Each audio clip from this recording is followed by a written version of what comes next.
Brian Wills. I'm here at what today is Bauer Sturgill Hall with, back in your day, was Martha Randolph Hall, with Papa Joe Smiddy. And Joe, you're an icon here at the college, and I think one of the things we wanted to try to do is to get some of your recollections and some of the things that you could tell us about the early goings of the college. And in particular, I thought we might start with just a little synopsis of yourself. You know, I think most of us know Papa Joe Smiddy, but there may come a time when that isn't so. So what would we say about Papa Joe Smiddy? The one thing that amazes me is this boy from a mining town in East Tennessee could become the chancellor of the University of Virginia's college at Wise.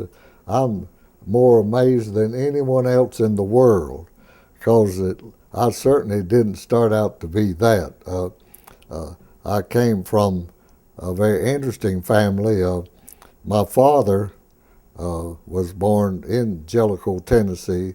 My mother's born near Williamsburg, Kentucky, and that's 14 miles from the Tennessee Jellicoe to the Kentucky Williamsburg, and so my father grew up in a very poor family, and I'm sure they were sharecroppers, and he had no opportunity to go to school. He was born in 1877, and there were no free schools after the Civil War, and so my dad had no opportunity to go to school.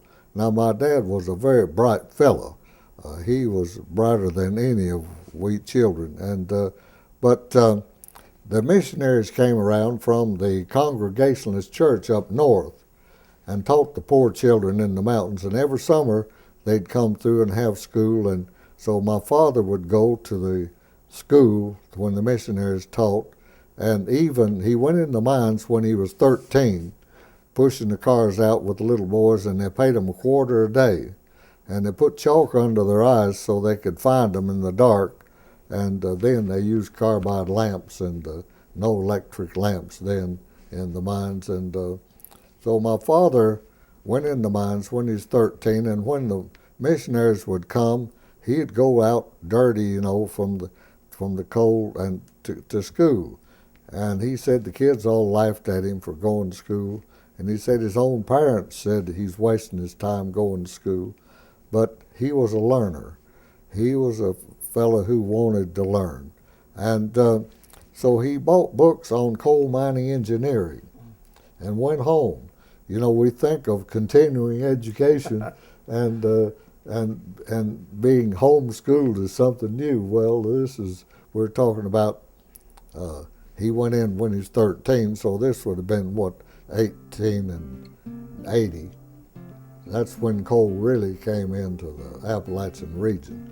And so he progressed up the ladder in the coal industry, and two fellas came and wanted him to join them in a venture of opening up some mines, and so he joined two fellas, one Irish Catholic, O'Gorman from Ireland, and one from John Howe from Wales, and they went in the mining business and were very successful. So I grew up in a home as a youngster where my dad was doing well in the coal business, and of course I had 7 brothers and sisters, and so he wanted us. My older brothers and sisters were all born in the coal camp, but he wanted us to go to school, and he wanted us to study music. So he wanted us to move us to town so we could go to high school, because the mining camps had no high schools. So we moved to town before I was born. So I was born in town. And my older sister and my younger brother, the last 3 of us were born in town. So we were born in Jellicoe, and we studied music, he paid tuition, so I went to the city schools and had good schools and good teachers, but I wasn't a great student. I was interested in music and playing ball, not interested in studying. And I had the grades to prove it, that's what I was interested in. Interested in girls, playing ball and playing music. And so I grew up in a wonderful home. My mother, I often thought how great she was. She practically had no formal education at all. But the wonderful thing, when my dad became more affluent in the coal business, he hired a teacher for my mother. My mother wanted to read the Bible, and she couldn't read. So my mother had a teacher when I was a youngster, and she learned to read and write when I was a grown young man. And the interesting thing, my mother went to the creek with us and learned to swim when she was 55. And whenever we'd go in and say, Mother, we want to go camping, she'd say, boys, you need some food. So she'd go to the smokehouse and cut out fat meat so we'd have something to get the grease from so we could fry fish, and she'd fix our food, and off we'd go. I often thought to the river. And she'd say, be careful, and that's it. We go and camp, and what a wonderful mother we had. My dad would say, you're going to drown. Every time we'd go, my mother said, they're not going to drown. But she'd still tell you to be careful. She'd still tell you to be careful. My older brothers had cars and lived the life of Riley and had great times, and my older sisters, but the last three of us, we heard the bad news, the Depression. And it was a difficult time, but my dad was smart. Being from a poor family, he didn't put all of his eggs in one basket. We owned a small farm, paid for. He had a grocery store in town, paid for, and had 5 people working in it. He was moonlighting in the grocery business. So he went down and laid them all off except Bill Baker, the delivery man, who delivered groceries from the one-horse wagon. He kept Bill, and the rest of us went to work. We'd milk those cows. My mother would stand over that stove and boil those milk bottles. We carried the milk and put it on the porches, 10 cents a quart. And so we all worked. We all went to work. And we did fine. I'm not going to give you any log cabin stories. I'm not going to give you any hungry stories because we were never hungry. We were never wet. We were never cold. We were very fortunate. But we had lots of neighbors who were in very difficult straits. And my mother, blessed her soul, she was the one who brought us the morality, I think, that my family had. My dad was a typical fellow. He'd come in about once a month and announce we were going to starve to death. My mother said, we will not starve to death, Daddy. The Bible says the righteous shall not be hungry, and we are never going to be hungry. But then she'd hand you the hoe and said, we're going to the garden. And that's why you won't be hungry. That's the reason we weren't hungry, because she'd hand you the hoe and send you to the garden. But did your brothers make the transition all right from the life of Riley? My brothers and sisters had a difficult time. My brothers never got over it, just to be honest with you. They never. My oldest brother went to Knoxville Business College and became a bookkeeper. And he was keeping books for a coal company and had 2 little boys when the Depression hit him. And my next brother, Clayton, he ended up going to Northwestern later on to law school because he was one of the original directions of the defense of Oak Ridge when they cut the trees down to build because he had he'd been to the CMTC, civilian military training, and had a reserve commission as second lieutenant. So he went into the Oak Ridge when they started cutting the trees down to build the defense place. But my brothers never really got over it. Now, watching that, did that have any particular effect on you? It did, yes, because they were party boys, you know, and had a hard time getting over it. but my younger brother, Bob, and I, and we watched our older brothers, and it certainly did influence our lives. It made you so you didn't take very many things for granted. Exactly I'm right. sure. It did, certainly. It certainly made a difference in our lives. But my mother wanted to feed everybody that's hungry, and did feed a lot of people. And to give you an example, my dad came home one day and said, "Mother, someone's stealing food out of the cellar." And we canned hundreds of cans of green beans and pickled beets and tomatoes, canned tomatoes, tomato juice, grape juice. We had a cellar, but my dad said, "Someone's stealing food out of the cellar." My mother said, "Yes, we're losing a little along." And he said, "What do you mean?" "Well, yes, we're losing some food, but that's okay." He said, "No, you standing over that stove and we're out here working and growing this food and you're letting them steal it." She said, "Daddy, there are children going to bed hungry, and we're going to feed them." He said, "We're going to sit here and let them carry it?" "Well, no. We're going to pray that times will get better when fathers won't have to steal." So, my mother had a real streak of goodness that she passed on to all of us. Well, you can see where you get your compassion for people. Yeah. And another place, Brian, and people ask me, they couldn't believe this, but my dad having a store, and at the end of the month, he'd give me a handful of statements people owed. And the mines maybe worked one day a week and maybe none at all. Mm-hmm. And I'd go to these homes with these statements. And I'd go in the kitchen, they didn't have a thing in the kitchen to eat. They couldn't pay any bills. And I felt so sorry for these people because I knew that there wasn't a thing in the world they could do about owing a grocery bill.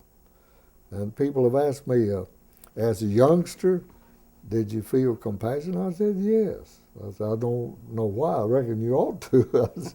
I said, when you go in a house and they don't have anything to eat, and these hungry children sitting there, and you've got a statement trying to collect the grocery bill. Yes, I said it did bother us, but we lived through it okay, and my dad we would work in the field, and we had, like everybody, we had cows. You had to have 2 cows because you had to keep them on a different cycle to keep fresh milk in the house. And a cow was the secret to everything. I mean, you didn't have any. We had ice boxes, I remember, and you had a triangular cardboard with 25, 50, 75, 100, and whatever you hung it on, the man would come with a team and a wagon, and he'd look to see, and if it said 25, he'd chip off 25 pounds per acre and put it in your ice box. Mm-hmm. And that's before, of course, electric refrigerators. And but Brian, the thing I remember most about my mother was wash day. And I often thought about women today and wash day. We would get up before daylight and carry water and fill up this iron kettle. And we'd build a fire behind the house out in the yard. We'd build a fire under this iron kettle and bring wood and to stoke the fire. And my mother would take homemade soap that she had made out of hog fat and lye and wood ashes. And she'd take a knife and she'd shave that homemade soap off into that iron kettle. She'd put those overalls. We wore uniforms then. Everybody, the uniform was a blue shirt, overalls, and a pair of Brogan shoes. Every boy had the same thing. All the boys wore the uniform. So in those overalls would go with the stick, and she'd punch it. Then you had 3 tubs to wrench. And then 2 people to stand there and twist it and turn it, and then take it and hang it on the line. So you didn't have one of those ringers? No You didn't have ringers, a ringer? no. Then she washed from before daylight till dark. Mm. And she cooked 3 meals Mm. for all those children. I often thought, that little mother, think of that. What that could do, working all day long, washing. Then, Brian, if it's wintertime, those overalls would freeze, you know.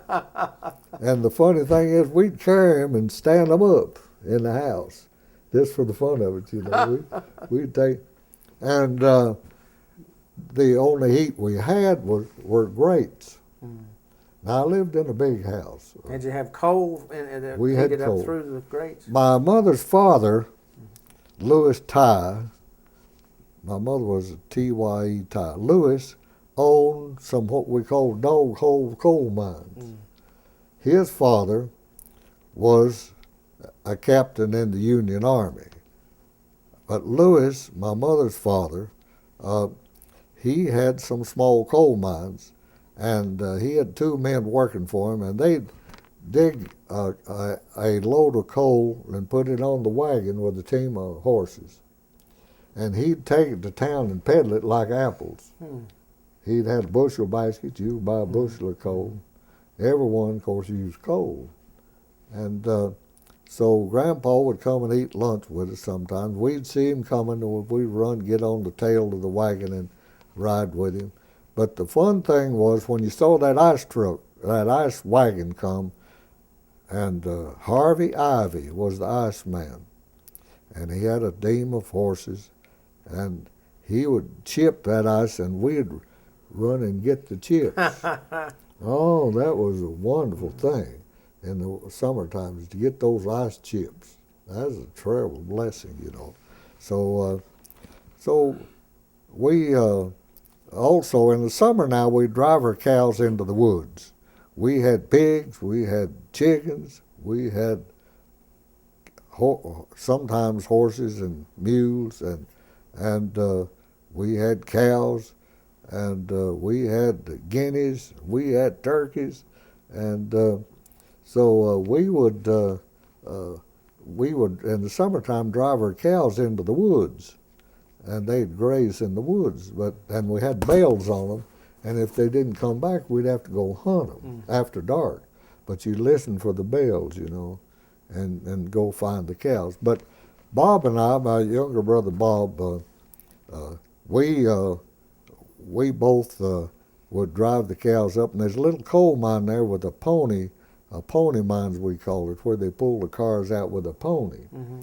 And Bob and I'd sit there and wait till they brought a load of coal out and dumped it, and we'd get in the car and ride back to where they were digging. And we'd pick up pieces of coal and throw them in the car and watch them. And of course, the miners had lamps on their caps, and when you did that just out of curiosity. Yeah, they weren't paying you for it. No. We just see what it was like. And see, it's cool. Yeah. It's hot outside, Right. but it was cool and nice in the mines, and so we loved it. So, and when they got the wagon full, we'd get in front of the pony and we'd run out, and they'd dump it. We'd get back in. Now, our parents did not know we were mining coal. We didn't go home and tell them about that. Well, your mother would just said, "Be careful." Yeah, my dad said no more, but mother said, "Be careful." You're right. So that was our life as youngsters, but we played and had fun, and it was a great time for young people to grow up, and a great time.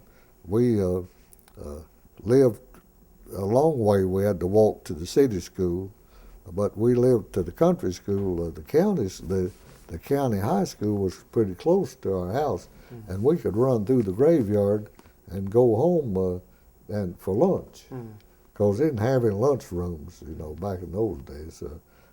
No lunch rooms at all, and so I did okay in school. I was a fair student, but I really didn't study the way I should have.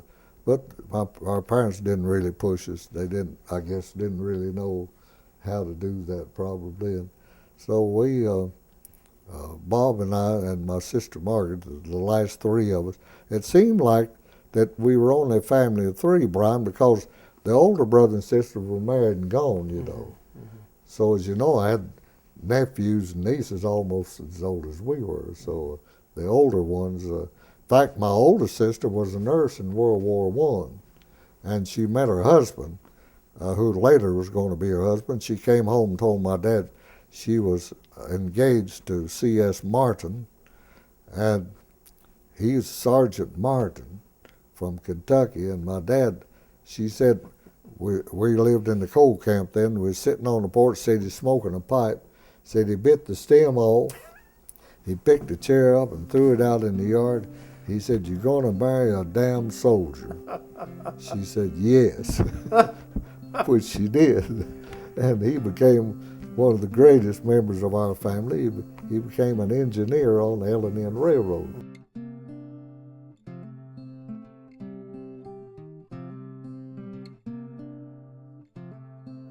I had a really good science teacher in high school, Miss Mosier from East Tennessee State. Now it was then East Tennessee State Teachers College, and but her name was Ruth Mosier, and Ruth was a really good science teacher, and so I took general science, biology, and chemistry all under Miss Mosier, and I really liked biology and chemistry, and so I really took a liking to biology at that time. But of course, growing up on the farm, and then I had lots of interesting things. Back then, you know, kids could just be into stuff. You could just walk in the doctor's office and sit there and watch him sew people up. I mean, you could just sit there. I mean, there wasn't any. I mean, the world was open to. But one of the most interesting things was they had a clinic for poor people on Friday afternoons at our school. Well, Dr. Rogers, the county doctor, he would come, and I don't know how in the world I got connected up with Dr. Rogers, but he had me. I was the fellow who operated the electric hot plate and boiled the needles. Oh my! And the syringes. And I'd take the tweezers there and I'd put them back together and hand them to him, and he'd give these people shots. And and then if he got an interesting case, he'd bring me in and show me. So I was always just interested in doing stuff, and but I was interested in playing ball. I went out for football. Of course, we played football and basketball and baseball on sandlot, you know, stuff. And and I really liked to play ball. And I was average player. Now, what position did you play? But I played right halfback, and we used Notre Dame shifts, so I played mainly blocking back. You know, we'd shift to the right. My job was the guard and I would go out and take the end. If it was off tackle, we'd take the end out. If it was around the end, we'd take the end in. And so I got lots of kicks in the face. No face guards. No. The helmets had a little cotton inside them, little elastic strips, and they're made out of leather. And as soon as you touch, the helmet would go flying off, you know. So. And the funny thing, see, with no school buses to take you, we'd go in cars. People would take us to ball games in cars, and the fun was to play games with people who had concussions on the way home. Yeah, we'd ask them, you know, what day of the week is it? They had no idea what day of the week it was. My old buddy, Babe Chitwood, was our center, and we were playing Knoxville, Abbeville, Star Tech in Knoxville. And the first play, Babe, he got over the ball, and this Star Tech fella backing up the line kicked him right in the face with his knee. I mean, Master's nose and his nose bleeding. Old Babe, he's a big old red-headed boy. In fact, he spent the whole war in the submarine service. Wow. But babe, he came up. I said, Dave, babe, you just take it easy there. We will take care of him. He will get over the ball. So sure enough, he got over the ball. I kicked that old boy right in the face. I mean, I might still know. Babe said, "Oh, you won there, buddy." Oh, you won. Oh, you won there. Buddy. I played 4 years, but actually, Brian, only played on the first team my senior year. But I was out there. Now my brother Bob, he was bigger than I was, and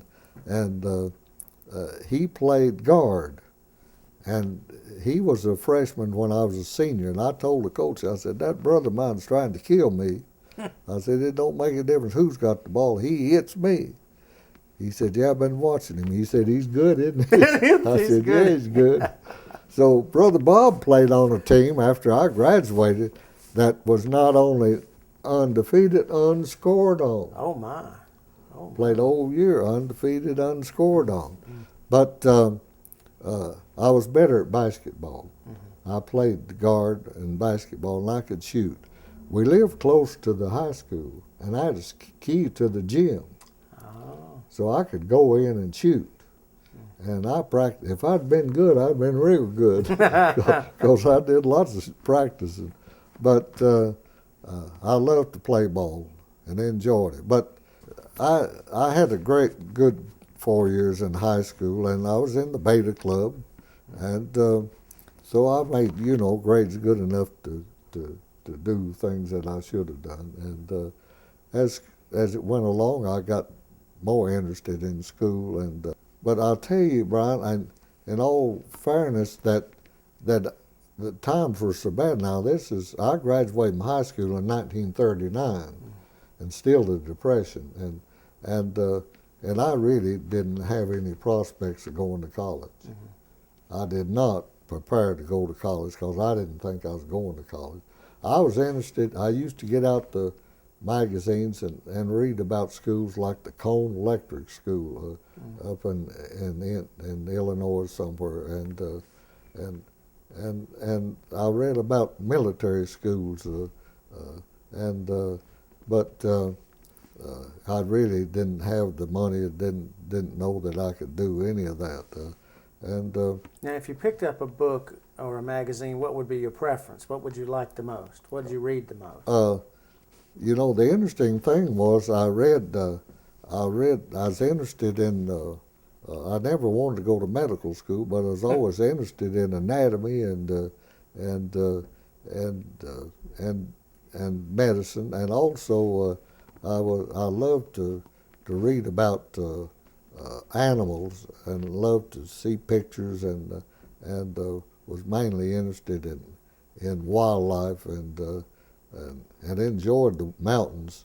And the mountains, we lived right. I could literally go towards town in the mountains where I lived.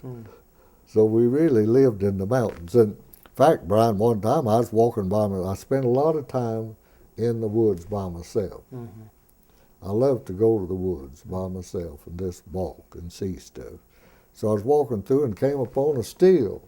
And at night now, in the mountain homes, see, the doors are all open. We didn't even have any locks on the doors. I mean, we'd go see Aunt Charity down in Kentucky, stay 2 or 3 days. We just shut the door and go.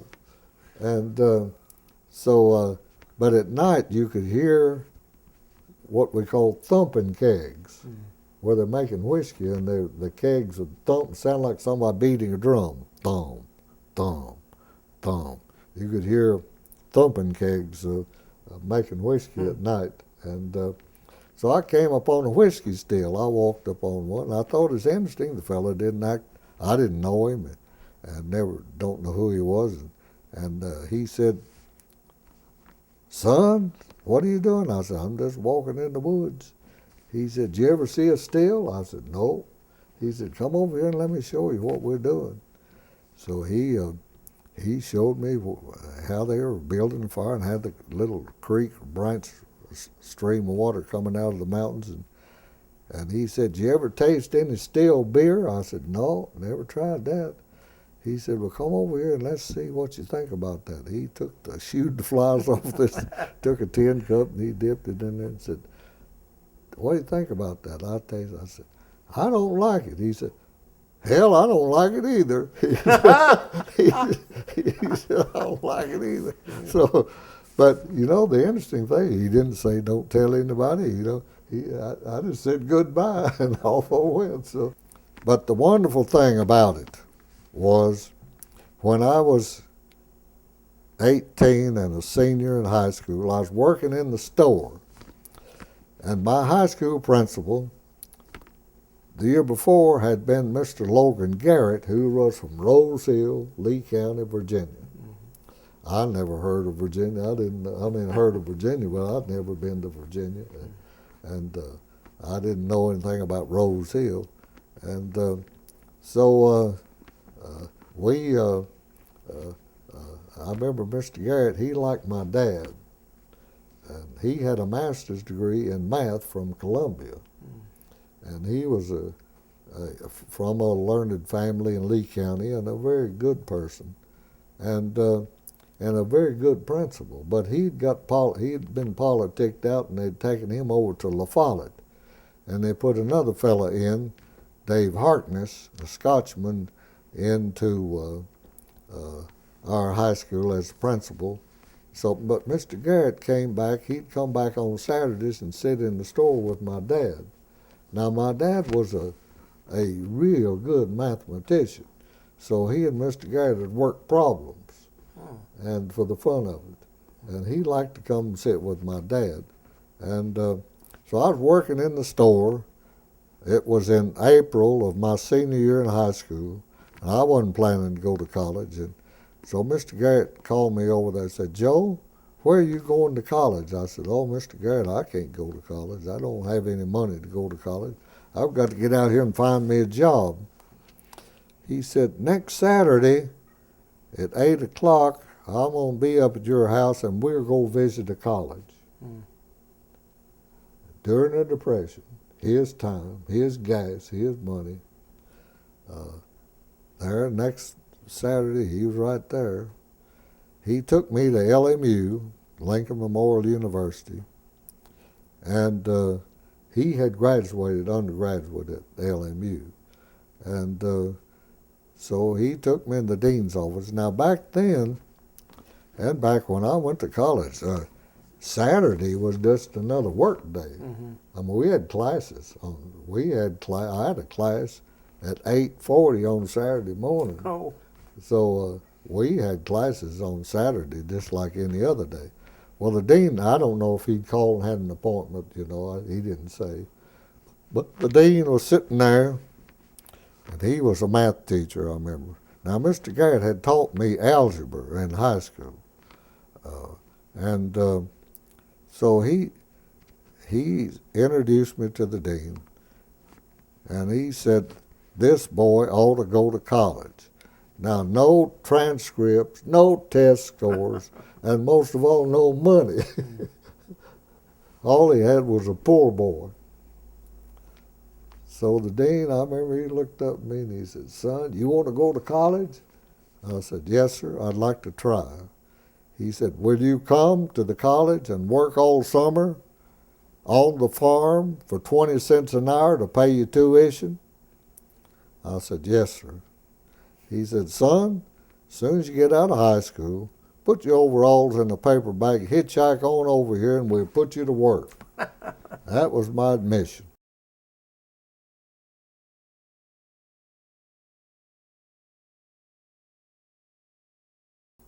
I remember the first day. Ooh, I was homesick. I wanted to go home. And they loaded us up in a truck and took us down on the farm. LMU still does, had a huge farm, which Henry Ford had given. And this would be at the beginning of that summer when you were going to work right, all through the summer. Right. This would have been, you know, like the end of May sometime. Yes.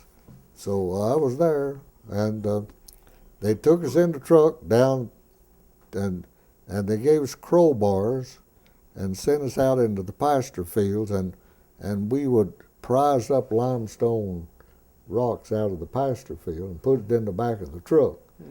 Then they had an old rock crusher and an old tractor with a belt on it, and they'd fire up that tractor and they'd operate this crushing machine, and we'd back that truck in and we'd chunk these limestone rocks down into that crusher, and then two boys would get under it and shovel the rocks out from under the crusher and into the back of another truck. And so Jess Nichols from Nicholsville, Scott County, he and I drew that wonderful job of being underneath that with that rock dust. We looked like snowballs when we came out of there. And Jess Nichols said to me, he said, "Joe," of course we just met the night before there in the dormitory. He said, "You gonna stay here and do this?" I said, "I don't have any choice. I got to." He said, "Not me, I'm going home." So, but he had money. He was back, you know, when school started. But I stayed, and I learned more working than I did going to school. I learned a lot. I'd never seen a thrashing machine, and we thrashed wheat. And one of my interesting jobs was driving a team of horses. We were scooping out. Now, see, before bulldozers, you remember you had what they called pans, and you'd hook a team of horses to them, and it had handles. You remember, and you'd hold them up and then stick it in the earth, and they'd scrape up a load, and then you'd pull it to where you want to unload. Then you reach down, pull it up, and it would flip and dump the contents. So my job was, we were scooping out an area for a basement. We were building a home economics building. And my job was scooping out the basement, driving a team of horses. So on Monday morning, this was in March, and it was cold. It had rained, and that hole was full of water. Oh. And the boss was H.K. Ryder. Mr. Ryder was the boss. And I looked in that hole, and I said, "Mr. Ryder, I believe that's over my head." He said, "Son, if it is, you holler and I'll send after you."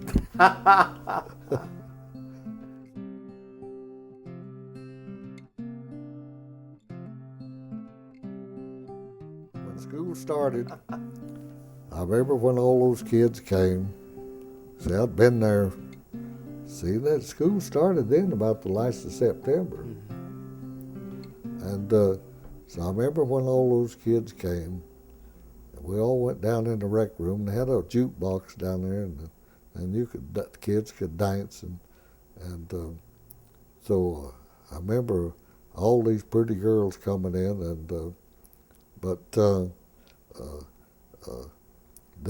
I'd been courting this girl back home, but I'd of course didn't. I'd had some dates with some girls, but you could ride the train from Harrogate to Middlesboro for a dime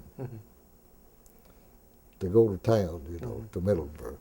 So I went to town one day, and John Lanningham from Lee County and his brother Bill were there in the drugstore with all these Virginia girls. Now, Henry Spencer that I was telling you about that talked to the governor for me, he was telling me about this girl, Rosebud Stickley, and about her family and about what a good family she was from, and her dad was a cattle dealer, and they traded cows with him. And so I was laying up in the dormitory just listening, you know. Well, I went to town, and Bill Lanningham introduced me to Rosebud Stickley. So I walked back to the train with her. We rode back to the college for that 10 cents back. When Bill introduced me to her, She said, now then we had to go to chapel. And if you missed 3 chapels out, you went home. If they caught the girls smoking out, they went home. Even the boys, I remember we were up there working, and the business manager, he was God, you know. He ran all these slave labor, which we were. He came in there and the boys were smoking and painting. He said, son, if you can buy a cigarette, you can pay your tuition. He said, next time I see you smoking, you're out of here. And that's it. I mean, if he said you're out, you're out. And so, remember, Rosebud said, when I was introduced, she said, I know who he is. He drags that wet raincoat over me every time it rains and we have chapel. Because, see, the S's, you know, you were seated alphabetically. So she was seated close to me. And she must have got to chapel first. Yeah, so she'd get there first. But so that's how I met Rosebud, my first wife, who really is the key to everything from here on. Because now I wasn't studying either. That's the interesting thing. You wouldn't believe that I did that slave labor. And did I go study? Why, no. I was playing in a dance band. Music was always important to our family. My dad was a banjo player. Everybody in my family played music. We all played music. And my oldest sisters and all my sisters played the piano and organ. Dad moved to town so we could study music. So he had us all in the music. And so he started me on I played the banjo. He didn't like guitars. He said that's a Spanish instrument. And that's the Spanish-American War, you know. Right. So he didn't want nothing Spanish. So he said, no, you can't play guitars. But he bought me one, and a neighbor taught me some chords. But I'm left-handed, of course, and he was right-handed. He wanted me to play right-handed, tried to teach me right-handed. I couldn't play a lick right-handed. So, but we all played music, and I started playing the trumpet in the band when I was about 8 years old, and learned to read music when I was 8 years old. And so I played music through all this band. When we were playing, I was playing football, I'd go to half and play in the band. Because you was a small school, you could do it all, you know. And that's what we did. I played in the band. And so I went to LMU and I got in a dance band. I loved that. And I really thought, Brian, during that time that I wanted to be a professional musician in a big band. And so I was doing that at LMU, and we was getting $1 a night, you know, to go play for parties and stuff. So that was wonderful during the Depression. Now, $1, you know, that was big time. So I was playing in the dance band. Well, let's see, the Lambden, Gaylord Lambden from down Lee County, he was a fiddler. And he came to me one day and he said, now, Joe, I've got a job playing a pie supper up at Ely Dale School in Lee County. And I want you to go up there and play the bass fiddle. I said, I never did see one. He said, I'll teach you to play it on the way up there. I said, okay. So I went up there and played with him, and then they had a variety show. And that was my first date with Rosebud. And we went in and had a seat. She didn't know I was on the program. So I went back to see when our time came to play, and I went back, I excused myself and told her I went back and went out on the stage and played the bass fiddle with him. That was our first date.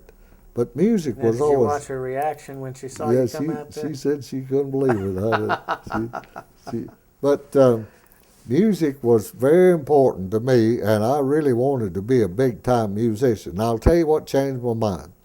They were booking bands from Chicago into a nightclub there in Middlesboro, and we'd go over there and sit with them and play with them, and they were good. They were real good. But invariably they'd play their gig and not have another date. They'd be sitting there in Middlesboro with no job. And I said to myself, these boys are good, and they're not eating regularly. And I'm not that good. So I believe I better find me another vocation. Find a way to eat I regularly. better find a way to eat regularly. So, but schooling was wonderful, and I enjoyed it and loved biology, my biology classes, and had good teachers.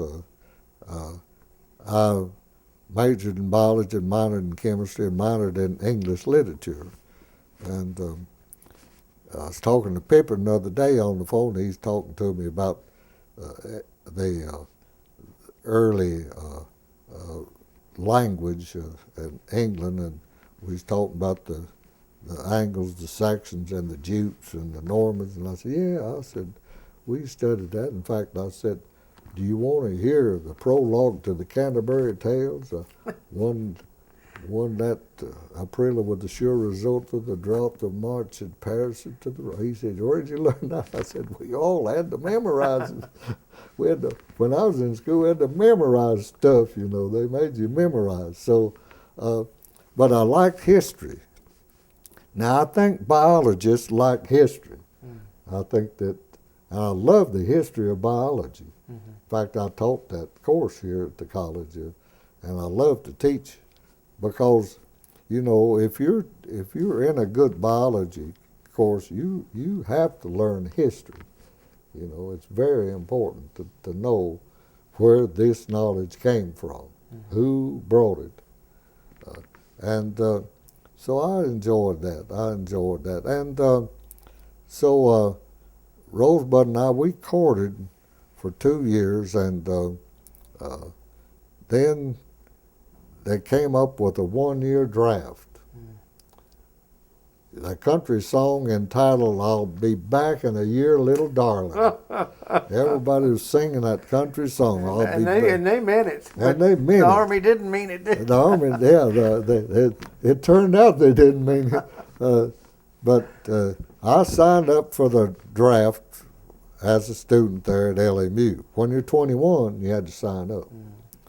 So, and I was trying to get Rosebud to marry me, and I told her I was going to drop out of school and get a job, and then that I was going to be drafted. But now that biting the pipe stem off, did that stay in your mind when you were thinking, I'm going to be a soldier and marrying Rosebud? I didn't think I was going to end up being a soldier. She's going to have a sergeant, as I was a sergeant. So, but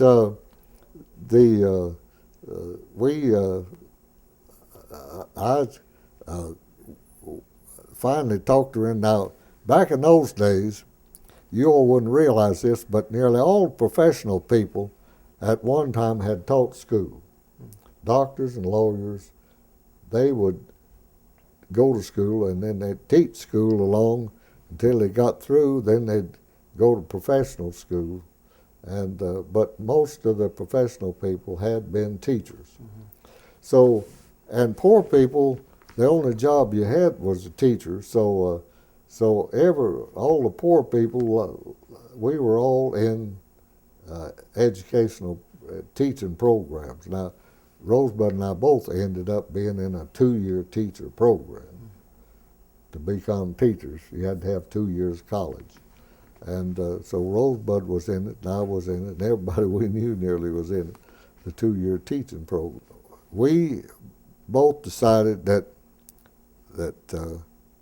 she'd drop out and teach school, and so I got a job. She got a job teaching in Lee County, which paid $63 a month. I got a job working in the coal for a coal company, $85 a month.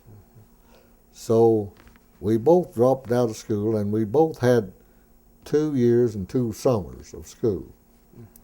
And so we went to work, and and I kept trying to get her to marry me, and she kept saying, no, she's going to save some money before we got married. But she finally agreed to it, and I was working for the coal company, and she was teaching school. And the interesting thing, we scheduled a time. Now, then when you were teaching school in Lee County, if you got married, you lost your job. Wow. And they only had one teacher out of each family. Mm-hmm. They wouldn't let others. But if you got married, was that to spread the jobs around? That spread the jobs around. And also, if you married, you lost your job. Your husband's supposed to support you, you know.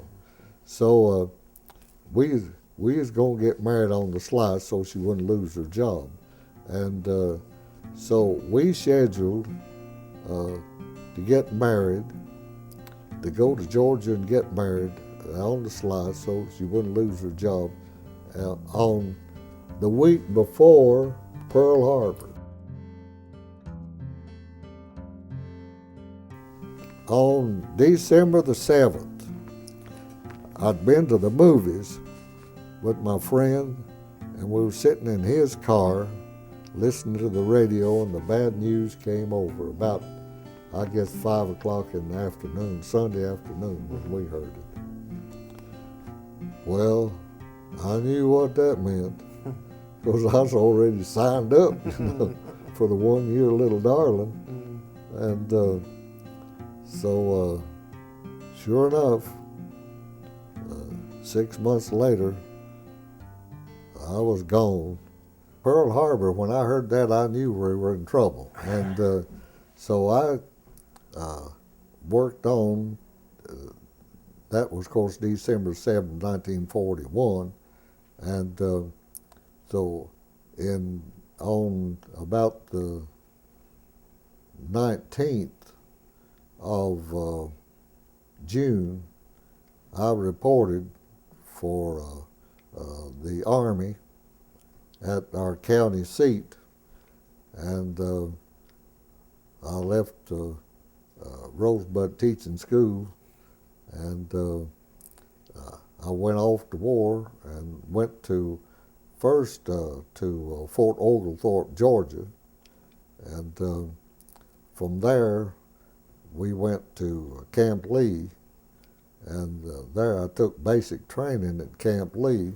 And that was up in Virginia. That was up in Virginia. And so we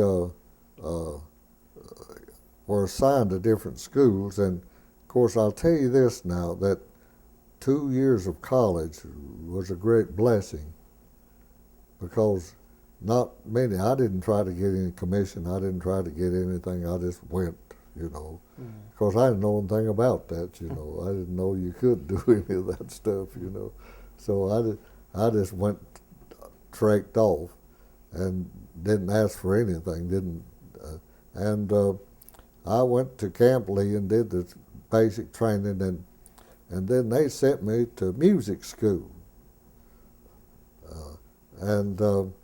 So I went in. Now, how did the Army find out you liked music, or were? Of course, you know, they in the interview they. Well, that's what I was going to ask you. I was wondering if you had to identify that was something that you could do. Yeah, they identified you. Could you type? You know, I could type, and that helped too. Typing's a blessing. And you passed your physical. You weren't like Don Knotts in the movies. That's right. No, they.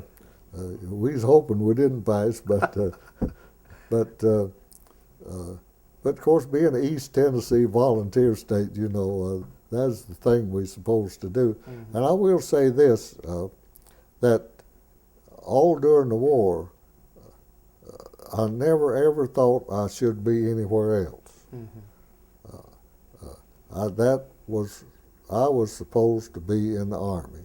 And now, do you recall when you heard about Pearl Harbor, was that sort of your very first thought, is that I need to be there and I need to take care of this country? I said, you know, I'm going. You know, I just knew that I was going, and I knew that that's what I was supposed to do. And I knew also when I got there that I was supposed to do whatever they told me what to they do. told you.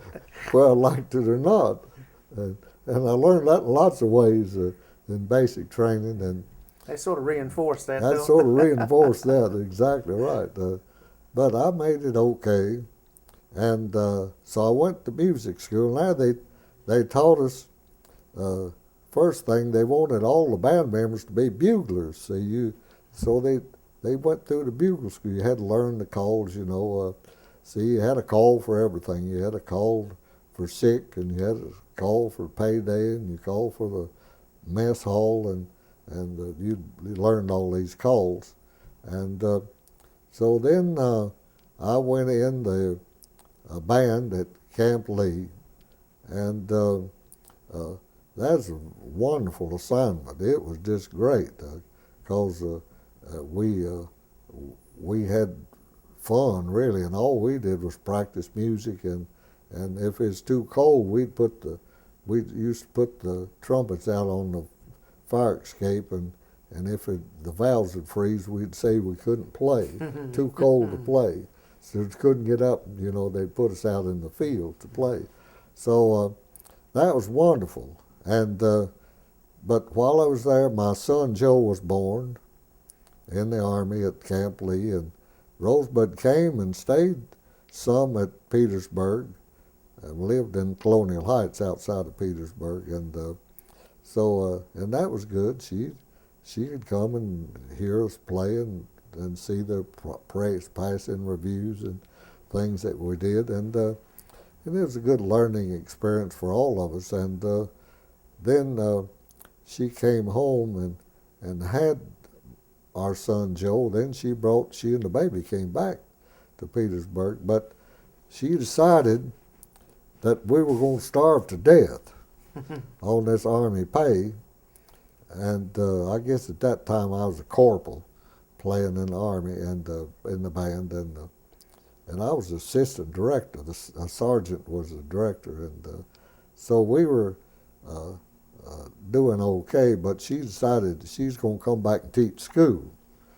So when she left and came back to school, that mountain boy, and I won't say patriotism, I guess is the volunteer mountain boy, I just said, well, Rosebud's not here, I might as well just go. So I had a hankering to go.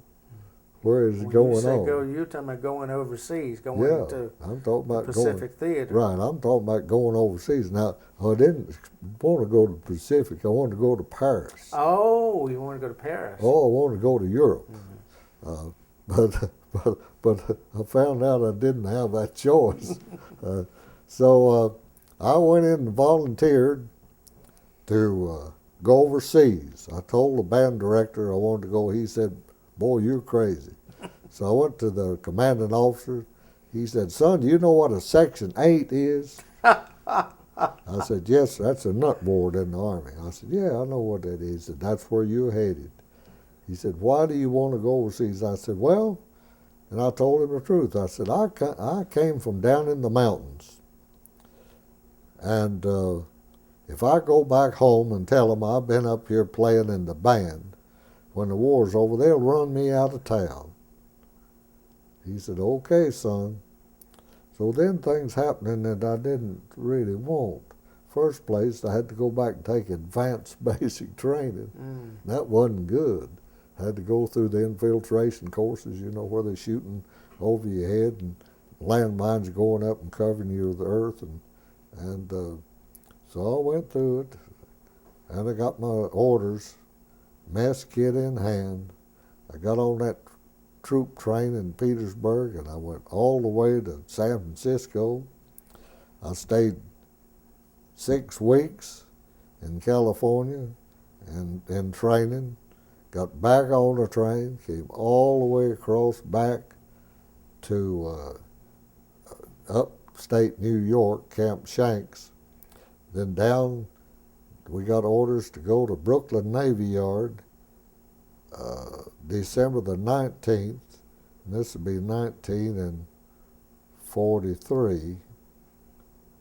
And so we got on a troop ship in the Brooklyn Navy Yard. Now, why did they bring you back to New York if you were going to end up Well, out I in don't the... know. In the first place, they gave us all this mosquito equipment, and the mosquito nets and everything. And we said, oh, and sent us to the West Coast. We said, oh, that's bad news. But then they took the mosquito stuff away from, sent us all the way back. And they said, oh, that's good news, But we got on that blame troop ship with 2 Navy destroyers escorting us out into the Atlantic. And the German submarines were really working that. Yeah, they were off the They coast were of the working Atlantic, that, yeah. And so we were zigzagging. You were going head towards the Panama Canal. We head toward the Panama Canal. So we went through the Panama Canal, and something they needed repair on the ship, so they took us off for a week. And we did jungle training in Panama and Colombia over across on the other side of the canal. And then we loaded back up. As fun. We had fun in Panama, especially at a place called Kelly's Bar and Grill. I remember that's where we all ended up, and we loaded back up, and we were on the water 39 days, and we landed in New Caledonia. We went by Pitcairn Islands, we went by Galapagos, we went zigzagging through the Pacific. And at night, I'd go up, you had your life preserver with you all the time, and I'd sleep. The bunks we were in were about 8 high, and I was on about the 3rd one. And the ship, of course, was rocking, all the time, going like this and going like this at the same time. And so I'd go up, Brian, and put my life preserver, make a pillow out of it, and I'd sleep on top of the deck. And you could lay there and see the Southern Cross. Oh. After you went through the canal and went south, you could look up there and see the cross in the heavens. And so I got a wonderful assignment. I went to the headquarters detachment, 6th 9th Ordnance Battalion, and their job was like General Motors. They sent me like the General Motors. We had like 12 companies, and some of them assembling vehicles that come in crates and putting wheels on them, and we had maintenance companies. We had heavy maintenance. We had light maintenance. We had tank companies. We had ammunition. We had demolition squads. We were in the business of furnishing ammunition and transportation. That was the ordnance job. Now I think they have a transportation department, I believe, in the Army, but we had both of those. And so I had a good job. I was in the headquarters, up living with the bosses up on the hill, and so I did really well. And New Caledonia, wonderful place. Now that was heaven. Now we were furnishing the Marines, they all coming and going out of there and going to Guadalcanal, to New Guinea, to up into the Marianas. They going all to the islands all around us, and so it was a good place to be.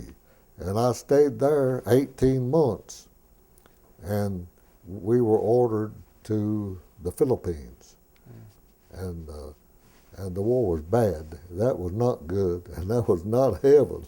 That was not, after being in that wonderful place, New Caledonia, all of a sudden here it was bad. And I don't mean it was that we were in all that combat duty, but as you know, in studying the war, and if you've been watching the wonderful film, Ken Burns' films on the war, the ones that really paid the real price in the Pacific were the Marines. Because the Marines went in and made the beachheads, then the Army would go in behind them. And so those Marines, they paid a real price. And we owe a real debt of gratitude to those men. So many of them were killed.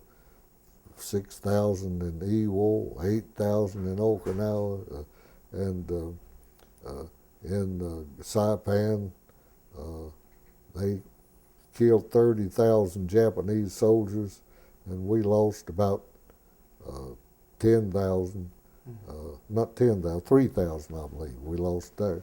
But in the Philippines, I didn't know about other boys, but I was always thankful that I grew up in a Christian home and was a believer. And I remember that when we got to the Philippines, we had to go down the cargo net into a landing barge and then go into the beach. Now, that is not a pleasant experience, because in the first place, you look down there and that landing barge looked like a little peanut is 100 yards down, and then the ocean weight would bring it up Oh my. to where you were. Now you had to get in that while it's up there, or you're dead. I mean, if you missed the boat, you were a goner, because if you went down the side of that ship, you were dead. And so I remember they lined you up 2 lines, and you had a gun on your back, M1 rifle, and they lined you up there, and they say, next wave over. So you crawled. Now, we had practiced going down the cargo nets, and you didn't do this, because if someone stepped on your hands, you were a goner. You did this. Never that, because that way they couldn't step on your hands. Right. So, but I don't know about other men, but the way I endured it was, I walked up there and I said, Lord, if this is the day, okay. It's okay. So over I went. With I wasn't afraid. I don't know why, but I just said, okay, Lord, if this is my day to go, okay. So I crawled over. Now, it was not good. All of a sudden, all that goodness we had at New Caledonia is gone, and we were out there in the jungle, and I mean rough. But we had a huge ammunition dump, big as this building, a stack of shells, and guns, and we were going to Tokyo. We were off to Tokyo. And they told us that, you're on the Tokyo Express. And so, of course, now, as you know, the wonderful news, and these people who want to change history and talk about how terrible it was that President Truman dropped the atomic bomb, should have been there with us. What a joy it was when we heard that the Japanese had surrendered.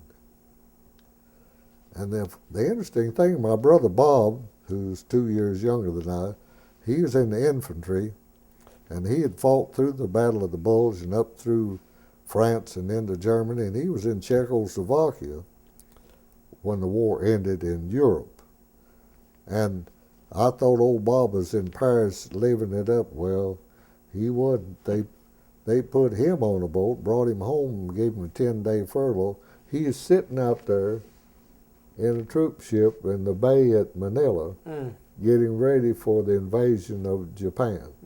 And he went on into Japan in the Army of Occupation and stayed 6 months in Tokyo and was camped at the airport in Tokyo.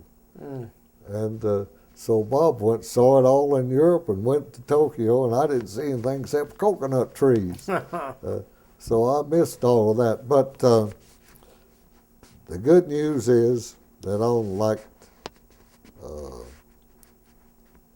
November the 19th, we got on that troop ship coming home from Manila in the Philippines. And I believe we were on about 20 days it took us to come back to California, Long Beach, California. And so we stayed a few days, and this was Christmas of '44. We were back at California, Christmas of '44, and they loaded us on in buses, and it's according to what state. The Tennessee boys were all going to Fort Chaffee, Arkansas, to be discharged from the Army. So they examined us and went through the discharge procedure and put us on a bus, put me on a bus for Knoxville, Tennessee. And I called Rosebud and told her when I was going to be in Knoxville, and she was there waiting for me. And so then we went to my home in Jellicoe to see my mother and dad, and then we went to Virginia. And to make it short, I was the next time I could get in school at LMU headquarters was in March. So I went back to college on the GI Bill, which I never could have gone back if it hadn't been for the GI Bill. And so I went back to LMU and became a student.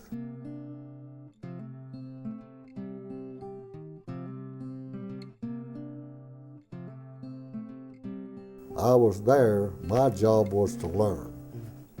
The government was paying me to learn, and I had a wife and son that depended on me to learn. So I was a student, but I booked into the first biology course I'd take was histology, which is study of tissues, and had a wonderful professor. And I remember the first test he gave had 10 questions, and the 10th question had 10 parts, and I missed one part of the 10th question, and I made 85. Oh, my. So after class, I went up and talked to him. Now, I was not intimidated by anything after going through the war, you know. So I went up and asked Dr. Frick. I said, he's a South Carolina man. I said, Dr. Frick, I only missed one part of the 10th question, and I made 85. And he had little beady eyes, German fella. He looked at me, he said, son, if you'd have missed 2, you would have failed. So I didn't say anything to him, but I said something to myself. I'll never miss 2. Mm. So he hit me and I hit him back.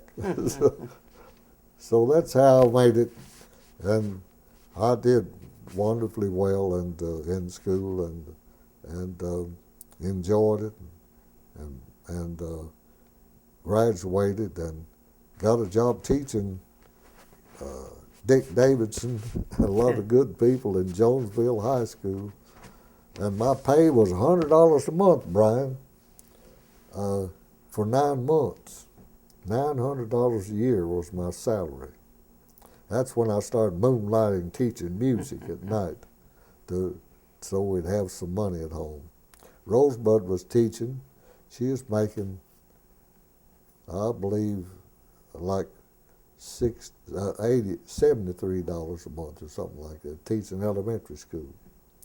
So we moved to Jonesville, and let's see, after teaching 5 years, I was principal of the high school, and then 2 friends came along and said, we got an oil business, Shell oil business, and how much are you making now? I said, I'm making, as principal of the high school, I'm making $4,800 a year. He said, we'll pay you $6,000 a year and give you 1/3 of the undivided profits at the end of the year if you'll come and manage our oil business. I left the high school. I did not like to be a high school principal. That is the worst job in the world. I had no help, and nobody cared where I lived or died. And what a difficult job. And it was in the best place in the world, teaching wonderful people.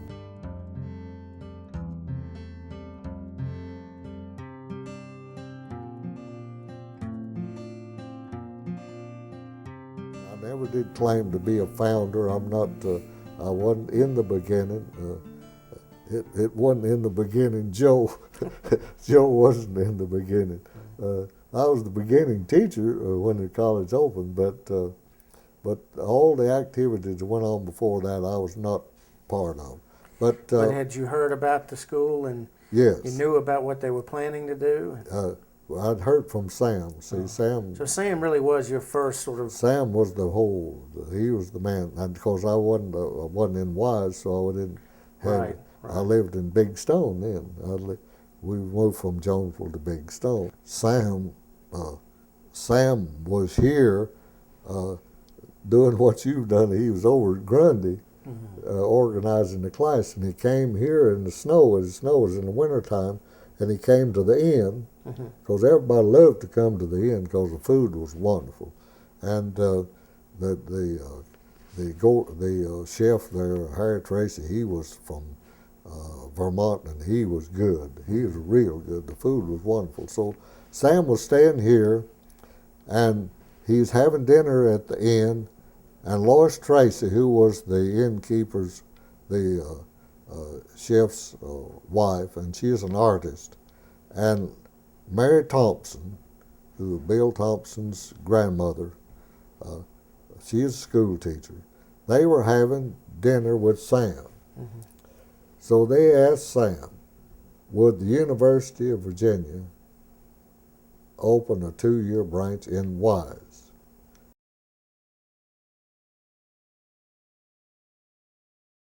Now, Fred was the big man in the Chamber of Commerce. Right. He was the Chamber of Commerce. Now, Fred was a doer and a very prominent lawyer, very prominent in the Bird machine, and could get things done in Richmond, and was a great lawyer. And so Kenneth said that Fred, in the projects that they looked to get into, that Fred had mentioned that we needed a college. Now, and Kenneth said, and I'm sure that's true, but see, that didn't overlap with the women as far as I know. Right. But here you got it from two sources. Right. Now, Kenneth always pushed that one, Right. Fred Greer's side.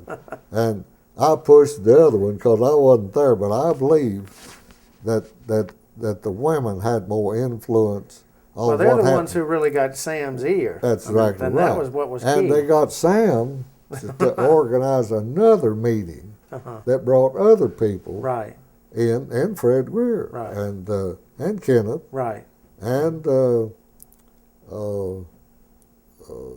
Joey's grandmother, Jane Knox, and Lois Tracy again, and Mrs. Thompson, and so they met and asked Sam to go to Charlottesville to ask the university if they would open a branch. So Sam goes to George Zemer, who was his boss, the dean of extension, old cautious George. And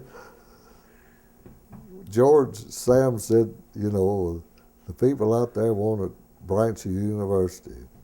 His answer is, the university has no branches. The university doesn't intend to have any branches, Sam. Did Sam quit? No. Who in the world besides Sam would pursue when your boss said no branches? Sam kept going, but he had a friend, Mr. Darden. Otherwise, he wouldn't have gone anywhere. But Mr. Darden liked Sam. Mr. Darden liked people, and he's smart. He knew people. And he had been a farm boy, and Mr. Darden had a wonderful... Mr. Darden was a pilot in World War I. He was an ambulance driver for the Canadians before we got in the war. He was already over there in France driving an ambulance. And then he went into the Air Force, which is, you know, much in World War I, wasn't it? But Mr. Darden was a great man. He had been congressman and governor and now president of the university. And of course, he had Constance DuPont as his wife, who was the richest woman in Virginia, and a sweet, good lady. And but you wouldn't think they had 2 nickels when you'd be with them. They were so humble and kind and good. And he is a farm boy, and he loved to come out here. And he came out here. Sam got him out here, and he and Sam just went around George and everyone else at Charlottesville. When the men went to Charlottesville, Kenneth Asbury, Bill Thompson, and Fred Greer, to ask Mr. Darden about opening the branch here, and George Zeman had already put the cold water on them, but Fred Greer said, well, and Fred was a World War I veteran and had gone to law school with Colgate. So they were buddies. They had a lot in common, and a lot of connections. And they were bird buddies, too. So Fred said, well, that's okay, but we'll... Well, they went first to Zemer, and Zemer said, no point in going to bother Mr. Darden, and he said, exactly right. And he referred to him as a personal name, did he not? That's that, Freddie. Freddie. Freddie. He said, tell Freddie to come on over. Tell Freddie to come on over. So that was Colgate that said that. That was Colgate. So they went, and he said, well, the General Assembly's in session. If you'll go get a token appropriation to open a college in Wise, we'll do it. So Senator Long was in Richmond. Now, Senator Long was our longtime old state senator. He played hard ball. He was tough. So Senator Long went in and got $10,000 appropriation, $5,000 for each year of the biennium. Started college on $5,000. Well, now one thing you've said before, and I think it's a great story, that when you say hardball, he would say, "I've got your bill, right, in my pocket." In my pocket, and he wasn't going to pull it out of his pocket. Right. Oh no, he said, when you come around to seeing your way with me, I'll pull that out and vote with you. I mean, he was tough. Now of course, that's the way they did it. Well, it was good to have friends like that on your side. Absolutely, absolutely. Kenneth was very important. So was Mr. Thompson. So was Fred Greer. Those men deserve all the credit we can give them. Everybody down the line. Those 3, Mr. Darden, Sam Crockett, and Senator Long, all were the stars that lined up. And if you pull out any one of them, you've broken the chain. So those men were very important.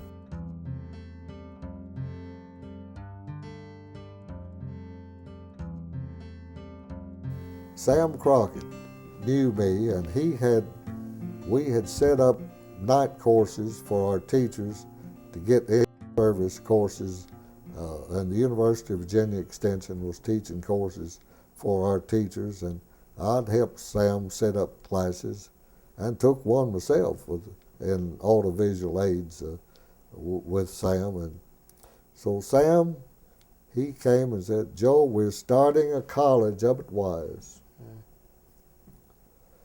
And you've been to," now by the way, I didn't tell you, all through this time I was going to graduate school. Every summer I went to graduate school. I went to William Mary the first summer. It was so expensive in that town where you had so many tourists that I couldn't afford to stay at William Mary, and I liked the place. It was wonderful, and I had wonderful classes there. I studied marine biology down at Yorktown, and I liked that.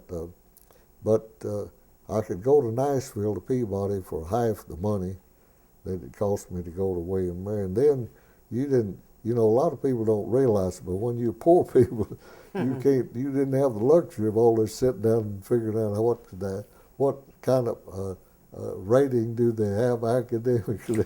You looked over there and how much money can I get together to go to this school? That's what it was about with me. So I went to Peabody and took most of my biology at the Vanderbilt. The biology and chemistry courses were at Vanderbilt.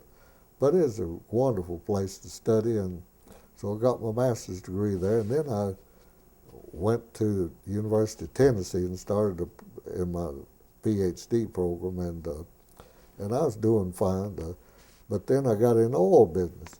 So Sam, he knew I'd had graduate studies, and he knew about my teaching at Jonesville, so he offered me a job, and I said, well, I can't teach school. I'm running this business here. Sam said, well, ask your partners if you can come up there and teach a class. So I asked my partners, they said, and I was surprised at their answer. They said, well, we don't care. But if the oil's not sold, we'll make other arrangements. So I came to the college.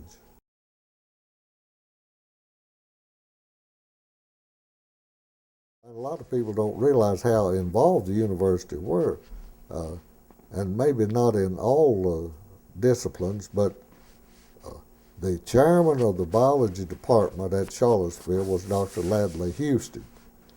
Dr. Houston came to Big Stone Gap. Oh, my. And sat on my front porch with me. And he said, son, I'm not here to talk about the weather, I'm here to talk about biology. So he interviewed me, he quizzed me, he asked me questions. And when he finished, about 2 hours, he talked to me. He said, son, you'll be all right. He said, Joe, this is the lab manual. I will see that every student has a new microscope. I'll see that every piece of equipment and all the chemicals required for this lab manual will be here. He said, this is the textbook. This is the Harvard textbook. This is the textbook you will use. This is the syllabus. Every day.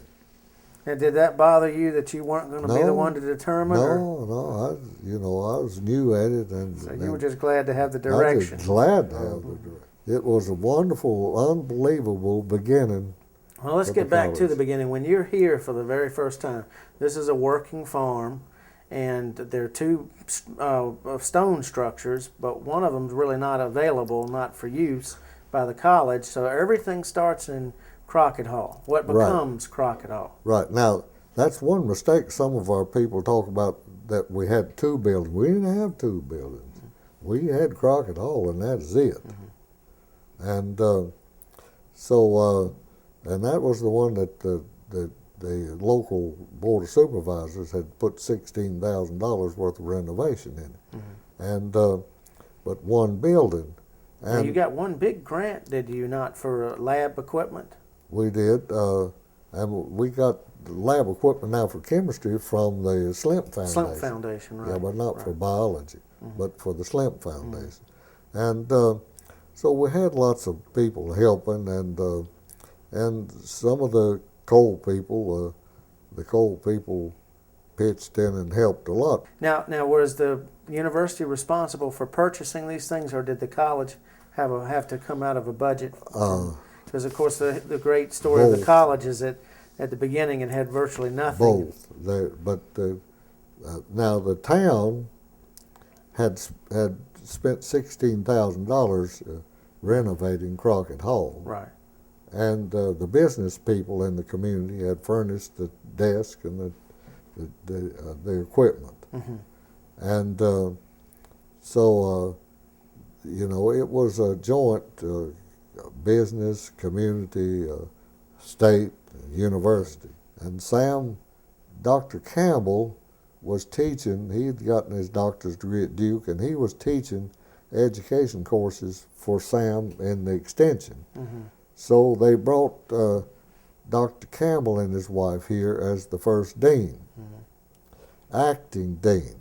And that's an important word there, because the first committee they had at Charlottesville, they were reluctantly all pulled in, screaming and kicking that they didn't want any part of it, but they couldn't get rid of Mr. Darden. And so they hired Dr. Campbell as the acting dean because of his education degree. Mm-hmm.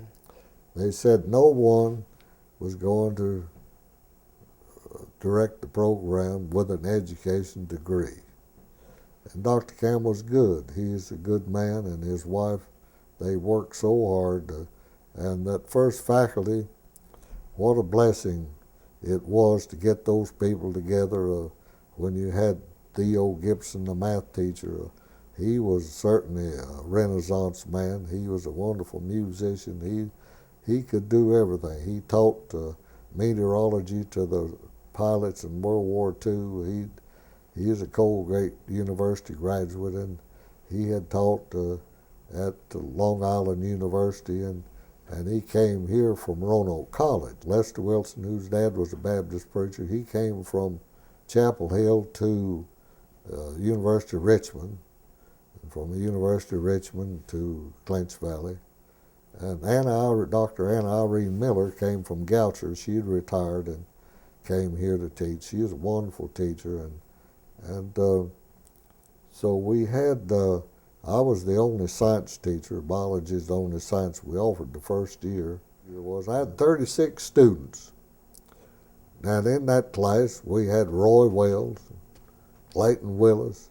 We had the Sturgill boys, 4 of them, Bill, Ron, and their cousins, Jack and Bob. And we had 109 students in the first class at the college. 70 of them were Korean War veterans, all on the GI Bill. So, of course, now I did not have anything to do with administration. I was teaching biology, and that's all.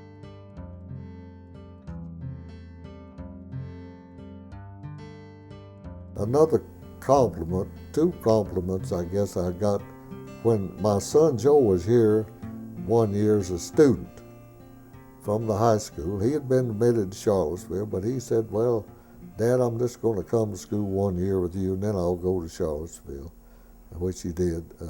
But when he was here in school, we were looking for a dean. Mm-hmm. Now, I didn't go into that quickly, but how I got there was I had just a biology teacher the first 2 years. Well, at the beginning of the second year, Dr. Campbell wanted that acting taken off, which I don't blame him. I really liked Dr. Campbell, and he and his wife were good people, hard-working, good people. And I didn't have. Well, they were registering students. They were doing it all. Oh yeah. Well, I saw him. I've been here at night at the college. I saw him get out of the bed one night with his BVDs on and register a boy. I mean, he got out of the bed. See, he lived there in the second floor in Crockett. Had an apartment there for the dean, and he was good. He was good, and his wife taught 36 contact hours. And she taught typing, shorthand, bookkeeping. No, she didn't teach, just typing and shorthand. Stan Botts taught bookkeeping, then law.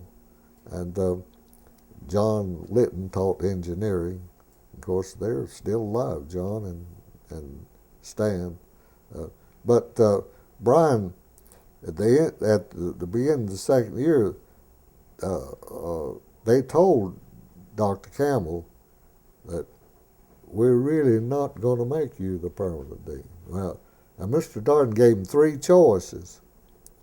He said, you can stay on as acting dean. We'll put you back into the extension faculty, or we'll bring you to Charlottesville and put you in the education department. Well, he was incensed, the old boy, so he did what he ought to do. He looked around and he got him a job as starting the education department at Randolph-Macon's men's at Ashland. So he left, and that's when they came to me. And this is not a put on with me. I did not, after that high school administration, I did not want any part of administration. I honestly You weren't hankering to be a dean. I was not hankering to be a dean. But and I'm not trying to ingratiate myself. I'm giving the honest truth. So Sam Crockett and Mr. Darden came to me and said, "We want you to be the acting dean." And I said, "I don't want to be the dean." And Sam said, "Why?" I said, "I've been through that, and that's the reason I'm here. I couldn't stand to be a high school principal, and I don't want to be an administrator." I said, "Give the job to, who was our first hit? Joe Vance, who had his PhD from Charlottesville, who had been 6 years in the submarines in World War II. Wonderful man, great teacher. I have stood with other students in the hall and listened to him lecture in the classroom. He is wonderful. He was a great teacher. Later on, of course, and retired as head of the history department at Mary Washington. A wonderful historian, good guy, and kids loved him. He fished and hunted with the boys and the veterans, and he is a veteran. They loved him. He is just a great fellow. And so I told him, I said, "Give it to Joe Vance."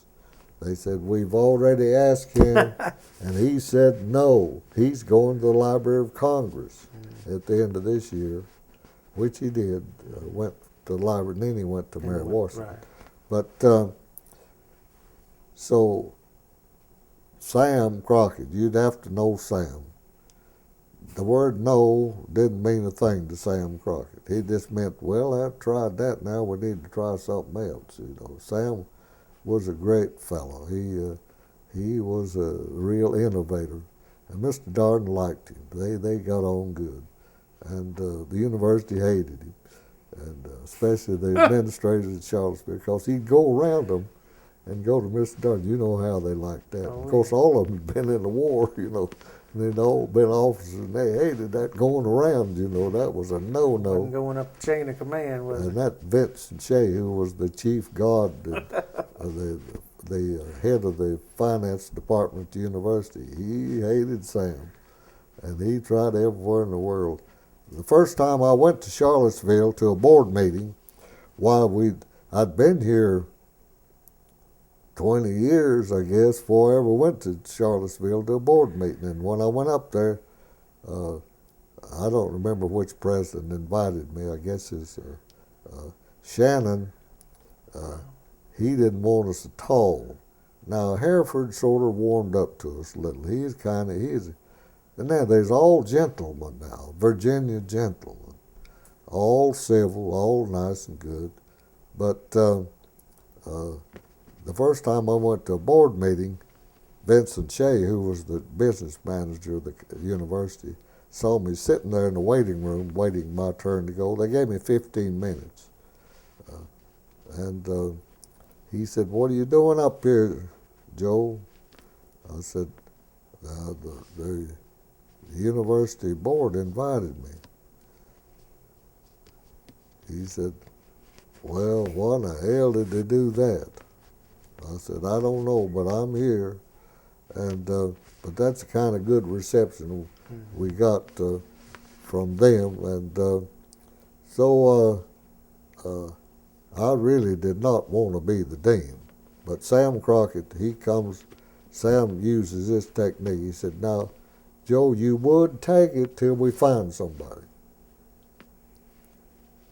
Well, I didn't know Sam well enough to know what that meant. But I found out later what that meant. So I said, "Okay, well, I'll do it." So that was now the third year of the college. Campbell's the first 2 years. I was the acting dean the third year of the college. Then at the end of that year, in May of 57 we're talking about now, in comes Sam and Mr. Darden. And Mr. Darden didn't give me any choice this time. He said, "I'm taking Sam to Roanoke to head the extension office in Roanoke, and you are going to be the director of the college." So that's how it got there. And that's what the position was called then. That's was what director. the position was called, director. Today, when we chancellor. were a 2-year school, it was director. It's interesting, Brian, I never asked for a raise, never asked for a promotion, and how it's interesting how I got the title of chancellor when we became a 4-year school in 1967. Frank Steele was the dean, the historian Frank. And Frank wrote to President Shannon and said, the school is now a 4-year school. Mr. Smiddy, and of course then always the heads of the institutions at Charlottesville's always been Mr. You never hear anybody saying Dr. Castine, and that refers back to Mr. Jefferson, who was the first head of the University of Virginia. It's good enough for Mr. Jefferson. It's good enough for, if Mr. is good enough for Mr. Jefferson, it's good enough for John Castine and Mr. Shannon and Joe Smiddy. So everybody was Mr., which is good, and that's the way it ought to be. So he said, Mr. Smiddy needs a title change. We don't need a director in a 4-year school.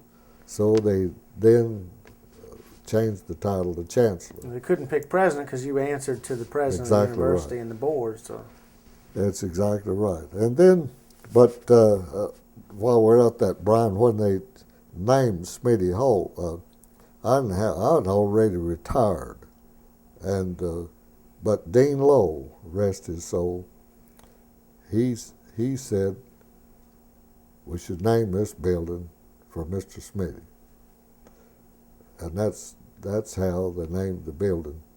Of course, I wasn't here. Then I was gone. This had retired, but I retired when I was 65, and the only thing, Frank Hereford was very good. Now, to show you the kind of atmosphere we had with Shannon, we decided, that we wanted accreditation on our own. You remember, so we invited Southern Association to come, and we went through the accreditation, self-study, and we got a good report. And in the report is, one of the recommendations was that the University of Virginia Board of Visitors appoint a committee to look after the affairs of Clinch Valley College.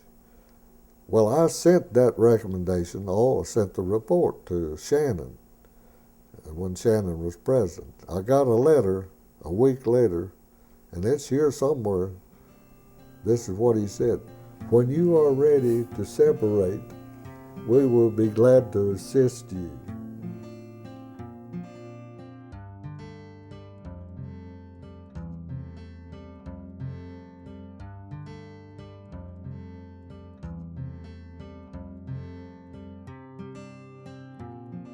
The interesting thing, I've always thought one of the most interesting things about the college, now in the first place, without Mr. Darden and the university, the college could never be what it is.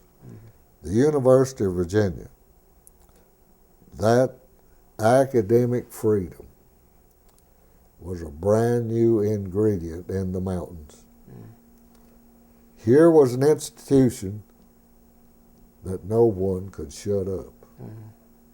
For the first time, they tried, but here for the first time was an institution